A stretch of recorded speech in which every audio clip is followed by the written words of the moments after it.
ಒಬ್ಬರ ಲೈಫ್ನ ಚೇಂಜ್ ಮಾಡೋ ಶಕ್ತಿ ಈ ಬುಕ್ಕಿಗಿದೆ ಅಂತ ಹೇಳ್ಬೋದು. ಹೆಲೋ, ನಮಸ್ಕಾರ.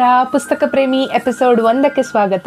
ಈ ಸೀರೀಸ್ ಏನು ಅಂದರೆ, ನಾನು ಬುಕ್ಸ್ ಓದ್ತೀನಲ್ವಾ, ಸೊ ನಾನು ಓದೋ ಬುಕ್ಸ್ನ ನಿಮಗೂ ಕೂಡ ಪರಿಚಯ ಮಾಡಿಸ್ಕೊಡೋಣ ಅಂತ. ಸೊ ಎಕ್ಸ್ಪೀರಿಯೆನ್ಸ್ ಹೇಗಿರುತ್ತೆ, ಈ ಬುಕ್ಕಲ್ಲಿ ಏನು ಕತೆ ಇದೆ, ಏನು ಬೇಸ್ಡ್ ಈ ಬುಕ್ ಇದೆ, ಒಂದಷ್ಟು ಇನ್ಫಾರ್ಮೇಷನ್ ನಿಮಗೆ ತಿಳಿಸ್ಕೊಡೋಣ ಅಂತ.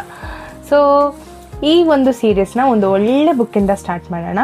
ನನಗೆ ಕೃಷ್ಣ ಅಂದರೆ ತುಂಬ ಇಷ್ಟ, ಸೊ ಕೃಷ್ಣನಿಂದಲೇ ಸ್ಟಾರ್ಟ್ ಮಾಡಿಬಿಡೋಣ.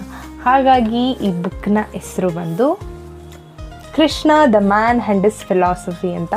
ಸೊ ಈ ಬುಕ್ಕು ಎಷ್ಟು ಚೆನ್ನಾಗಿದೆ ಅಂದರೆ, ಒಬ್ಬರ ಪರ್ಸೆಪ್ಷನ್ನ ಚೇಂಜ್ ಮಾಡ್ಬೋದು, ಒಬ್ಬರ ಲೈಫ್ನ ಚೇಂಜ್ ಮಾಡೋ ಶಕ್ತಿ ಈ ಬುಕ್ಕಿಗಿದೆ ಅಂತ ಹೇಳ್ಬೋದು.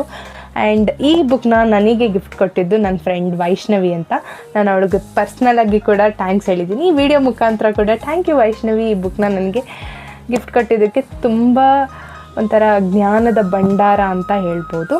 ಸೊ ಸಖತ್ತಾಗಿದೆ ಬುಕ್ಕು.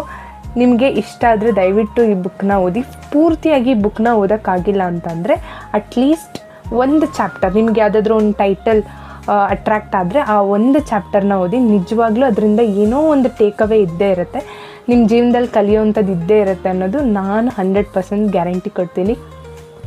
ಆಮೇಲೆ ಈ ಬುಕ್ಕು 3 ಲ್ಯಾಂಗ್ವೇಜಸಲ್ಲಿ ಅವೈಲಬಲ್ ಇದೆ ಅಂತ ನೋಡಿದ್ದೀನಿ, ಇಂಗ್ಲೀಷು, ಹಿಂದಿ ಮತ್ತು ಕನ್ನಡ. ನಾನು ಓದಿರೋದು ಇಂಗ್ಲೀಷ್ ವರ್ಷನು, ಸೊ ಕನ್ನಡದಲ್ಲೂ ಇದೆ ಅಂತ ನೋಡಿದೆ. ನಿಮಗೆ ಇಂಗ್ಲೀಷಲ್ಲೂ ಓದೋಕ್ಕಾಗಿಲ್ಲ ಅಂದರೆ ಕನ್ನಡದಲ್ಲಿ ಓದ್ಬೋದು ಅಥವಾ ಹಿಂದಿಯಲ್ಲಿ ಓದ್ಬೋದು.